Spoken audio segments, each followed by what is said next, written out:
Today in this video, we'll be guiding you on how to troubleshoot the myVW mobile app if it's not functioning correctly. Solution 1. Update the myVW app.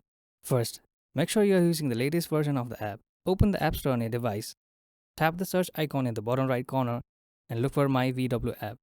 If you see an update button next to the app, go ahead and tap to ensure you have the most recent version. Solution 2.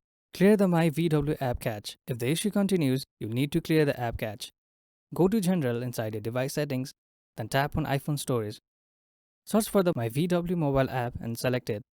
On this screen, tap Offload app and confirm your choice. Once it processes, a reinstall button will appear. Simply tap it to reinstall the app. This will help resolve the problem. But if it doesn't, don't worry, there's one more step. Solution 3. Uninstall and reinstall the myVW app. Follow the prompts to navigate to the app page. Once you're there, select Delete app to remove it from your device. After uninstall, return to App Store and search for myVW mobile app and tap the download button to reinstall it.